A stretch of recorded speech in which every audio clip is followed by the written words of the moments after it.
This is Gabriel Gonzalez for Cage Side Press here with Alberto El Patron Del Rio fighting Tito Ortiz on December 7th. You know what? You guys did a great job at this press conference addressing the question. It's not an exhibition. This is real, legit competition. Talk to me about training because, like you said, you left San Antonio. I heard you're training in Phoenix. Is that correct? Yes, in Phoenix.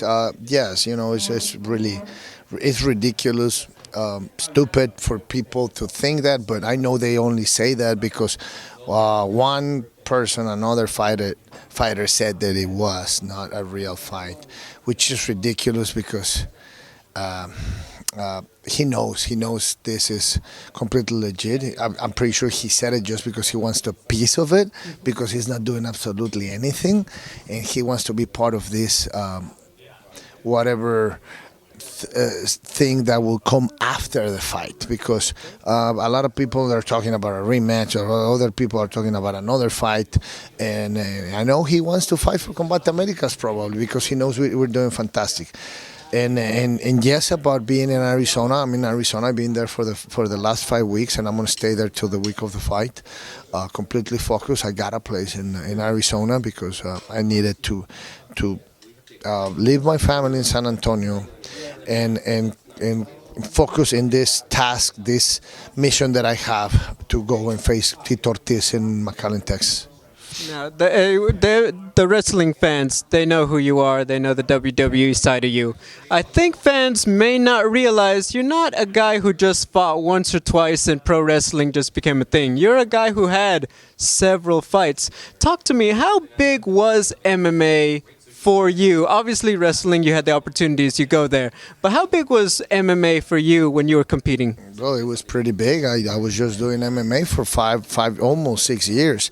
I was not doing pro wrestling at that time. I was pretty much because there was no money in pro wrestling for me. There was, but it was not good money. And I started doing MMA for business. I mean, I'm not gonna lie, everybody knows that I'm an honest man, but I've been doing pro wrestling because pro wrestling is the love of my life. All my passion is in pro wrestling.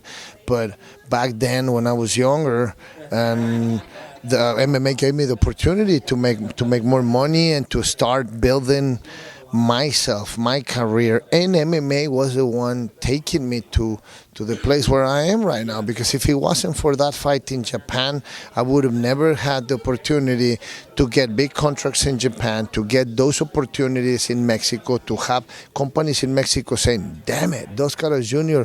just beat the crap out of this Japanese champion, we need to have him. And when I went back to Mexico, I started asking for more money, same for Japan, and then the rest is history. So I owe a lot of things to MMA, and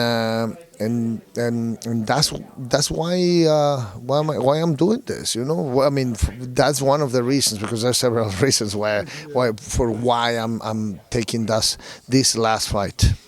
Now, you know, another question I had is that you're fighting back in Texas. What is that like when you know that you get a little bit of the home field advantage? Well, we talked about many other places like Vegas, like Los Angeles, here in Los Angeles. But, you know, these days, it's not just about us. It's not just about the organizations or the fighters. It's about the networks, sponsors, commissions. And by the way, Nevada Commission, you guys are, you know what, a-holes.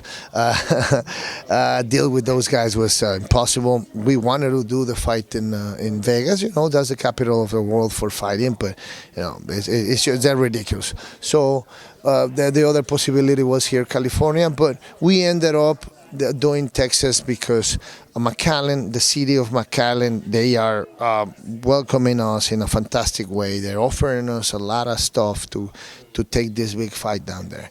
And since this fight is a pay-per-view, we said, why not? You know, if they're really welcoming us in McAllen, it's not just business. They really want to have us there. That's a place where we have to go.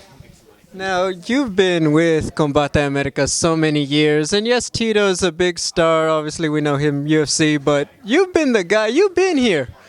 You take it a little personal that it's like, well, you know, I mean, come on. Campbell McLaren isn't standing by you. I mean, I get it. He's a promoter. He can't play sides, but Is there a little personal bit, or is it business? No, no. There's nothing personal. We're two athletes. We know what we're doing. We're professionals. I'm not gonna say that I don't like him, but I mean, I won't have him as a friend. I won't have him as a friend, and I think he feels the same way. I respect his career.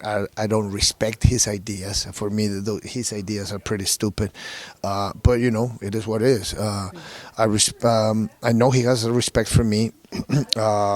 We don't agree in many things, but we're gonna be fighting in December the 7th for this organization. But like you just said it, I've been part of this organization since day number one.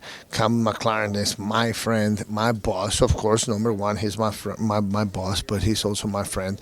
We did our job in our department in order to get to this and have La Copa, have their first pay-per-view in history, and I don't mind having Tito here with us and promoting Combate Americas because he's helping us. He's helping us with that amazing task or